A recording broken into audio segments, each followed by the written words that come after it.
l'édito politique.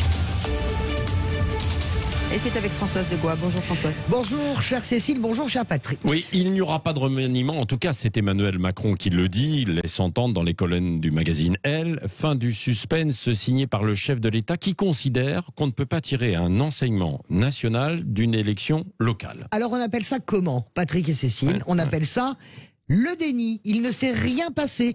Vous avez entendu parler d'élections régionales, d'une gifle, d'un naufrage de la majorité à moins de 9% au plan national? Non, moi. Est-ce que vous avez entendu parler de cette pelletée de ministres, secrétaires d'État, même le président de l'Assemblée nationale, battu dimanche dernier? Non. Pourtant, c'est historique. Jamais une majorité n'a enregistré des scores aussi faibles dans l'histoire de la 5e. Eh bien, ça n'existe pas. Il s'est passé quoi? 66% d'abstention?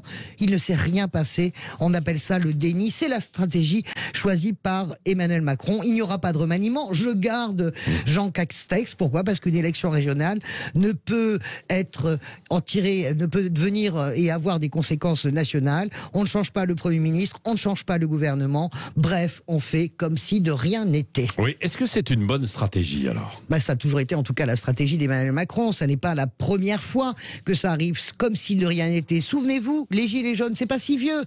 Ça n'existait pas. Il aura fallu des mois de manifestations, de pulsions, de colère violente de tout ce peuple gilet jaune pour que Emmanuel Macron réagisse.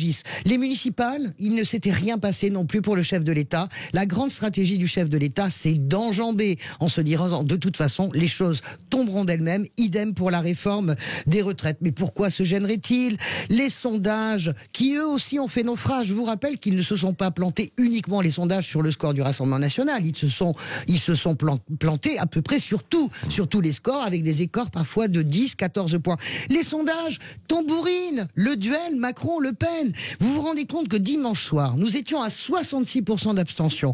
Nous étions dans une erreur sondagière majeure. Eh bien, les sondages commençaient déjà à sortir dès dimanche soir, à nouveau, l'affiche Le Pen-Macron. C'est absolument irréel. Mais Emmanuel Macron s'accroche à cela, au Front républicain également, qui a plutôt bien fonctionné en Provence-Alpes-Côte d'Azur. Mais vous savez, Patrick, Cécile, le déni est une stratégie à haut risque. Je vais vous parler d'un déni. Un déni que les moins de 20 ans ont peut-être oublié et ne connaissent pas. Mais c'est un déni majeur. Jospin, en 2001, il perd les élections municipales. Pendant des mois, il refuse de reconnaître la défaite.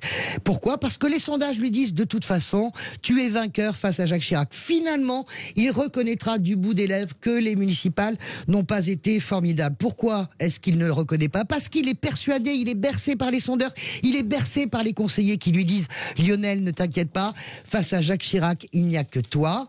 Toute ressemblance avec un personnage existant, évidemment, serait fortuite. Vous connaissez la suite. Merci Françoise Degois. Et puis on en reparlera tout à l'heure dans le petit déjeuner de l'actualité. C'est aussi notre question du jour. Pas de remaniement. Qu'est-ce que vous en pensez? Pour l'instant, vous êtes... Pour l'instant, ils disent qu'il faut un remaniement. Oui. Il faut surtout le départ de Jean Castex. Ce qu'il dit sur les réseaux sociaux. Continuer de